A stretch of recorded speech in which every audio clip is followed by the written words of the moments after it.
శ్రీ గురుభ్యో నమః. చిన్ననాటి చందమామ కథలకు స్వాగతం. ఈనాటి కథ శీర్షిక దొంగ ఉపవాసం. అనగనగా ఒక ఊళ్ళో ఒక బ్రాహ్మణ దంపతులు ఉండేవాళ్ళు. వారికి పిల్లా జల్లా లేరు. బ్రాహ్మణుడు కొంచెం దైవభక్తుడు, ఆచారవంతుడు. ప్రతి ఏకాదశి ఉపవాసం ఉండేవాడు. ఒక ఏకాదశికి బ్రాహ్మణుడు తన అలవాటు ప్రకారం ఉపవాసం ఉన్నాడు. ఆ రోజు బ్రాహ్మణుడి భార్య కూడా ఉపవాసం ఉంటానంది. సరే, నాకు అలవాటు గనక నేను ఉపవాసం ఉంటున్నాను. నీకెందుకు ఈ బాధ?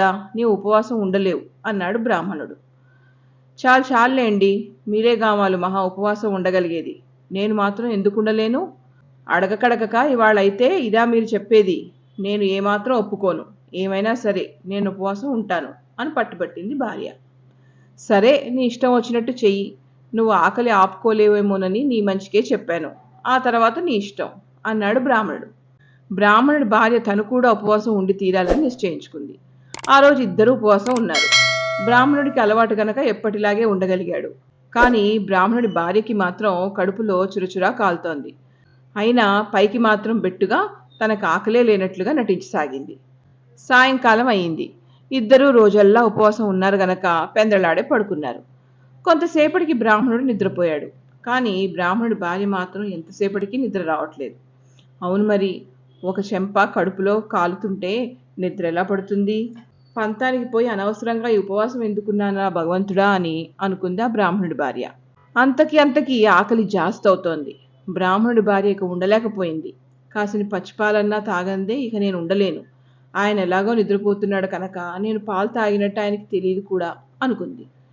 వాళ్ళకి చాలా గేదెలు, ఆవులు కూడా ఉన్నాయి.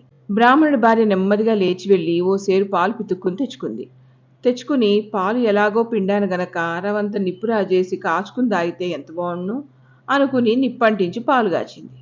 తర్వాత కాచిన దాన్ని ఎలాగో కాచాను, కాసిన బియ్యం పోస్తే బాగుండును అనుకుని కాసిన బియ్యం పోసింది. ఆ తర్వాత బియ్యం ఎలాగో పోసాను, కాస్త బెల్లం కూడా వేస్తే కమ్మగా ఉంటుంది అనుకుని ఒక బెల్లం అచ్చు తెచ్చి అందులో వేసింది. అంతటితో ఊరుకుంటుందా? ఊహు. అంతా చేసి దీంట్లో నెయ్యి లేకపోతే ఏం బాగుంటుంది అనుకుని తన కడుపులో ఆత్రం కొద్దీ అక్కడున్న ముంతడు నెయ్యి అందులో కుమ్మరించింది. దాంతో గిన్నెడు వేడివేడి పాయసం తయారైంది. ఇక ఆలస్యం చేస్తే మొగుళ్ళేస్తాడేమోనని, ఇంత కష్టపడి చేసుకున్న పాయసం తనకి ఉపయోగం లేకుండా పోతుందేమోనని ఆమె ఆ పాయసం అంతా ఒక పీట మీద పోసి చల్లార్చుకుంటుంది. అలా చల్లార్చుకుంటూ గబగబా తినేసింది. అప్పటికి ఆమె కడుపు చల్లబడి మళ్ళీ ఏమీ ఎరగనట్టు వచ్చి పడుకోబోయింది. ఇంతలో ఆమెకు ఒక అనుమానం వేసింది. తన నోరు పాయసం వాసన కొడుతుందేమో అని అంచేత అక్కడ పోకచెక్కల డబ్బాలోంచి ఓ పోకచెక్క వేసుకుంది. పాయసం వాసన కొట్టకుండా అయినా ఆమెకి ఇంకా గుండెల్లో బెదిరిపోలే. తమలపాకులు కూడా వేసుకుంటే ఇంకా మంచిది, అసలు కొంచెం కూడా వాసన కొట్టదు అనుకుని కాసిన ఆకులకి సున్నం రాసి వేసుకుంది. అప్పటికి బ్రాహ్మణుడి భార్య మనసు కుదుటపడింది.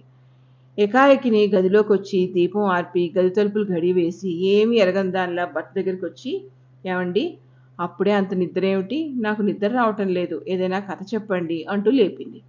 నిజానికి బ్రాహ్మణుడు నిద్రపోవడం లేదు. తన భార్య మొదట పాలు పితకడానికి లేచినప్పుడు ఆ అలికిడికి మెలకువ వచ్చింది.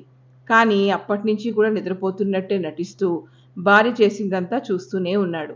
భార్య వచ్చి ఇలా అనేసరికి బ్రాహ్మణుడు ఇంకా నిద్రపోతున్నట్టే నటిస్తూ కళ్ళు నులుముకుంటూ, అబ్బా చంపకే, ఉపవాసం ఉండటానా నీరసంగా ఉంది. నీకు నిద్ర రాకపోతే కూర్చో, నేను మాత్రం ఇప్పుడు కథ చెప్పలేను అన్నాడు. మీదంతా మరీ విచిత్రం అండి. నాకు లేని నీరసం మీకు ఎందుకు వచ్చిందేమిటి? వేషాలు బోక కథ ఏదైనా చెప్పండి అని బలవంతం చేసింది బ్రాహ్మణుడి భార్య. అప్పుడు బ్రాహ్మడు అయితే చెబుతా విను అని ఇలా అన్నాడు. కథకథ కాటక రాయుడు, పీటెడు పాయసం నోటికి రాయుడు, కడముంతడు నెయ్యి గుటుక్కు, ఆకు అటుక్కు, పోక పొటుక్కు, దివ్య చిటుక్కు, గడియ ఘటుక్కు, నువ్వు అటుక్కు నేను ఇటుక్కు అని ఇంకోవైపు తిరిగి పడుకున్నాడు. ఇది వినేసరికి బ్రాహ్మణుడి భార్య తెల్లబోయింది. తను పాలు పితకడం దగ్గర నుంచి జరిగిందంతా భర్త కనిపెట్టాడని తెలుసుకుని మళ్ళీ నోరెత్తకుండా కుక్కిన పేన్లా తను నిద్రపోయింది. ఆ రోజు మొదలు బ్రాహ్మణుడి భార్య మళ్ళీ ఉపవాసం ఉంటానని అడిగితే ఒట్టు.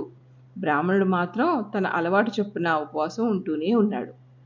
ఇంతటితో ఈ కథ కంచికి, మనం ఇంటికి. నా కథలు గనక మీకు నచ్చినట్లయితే నా ఛానల్ని తప్పకుండా సబ్స్క్రైబ్ చేసుకోండి. సెలవు.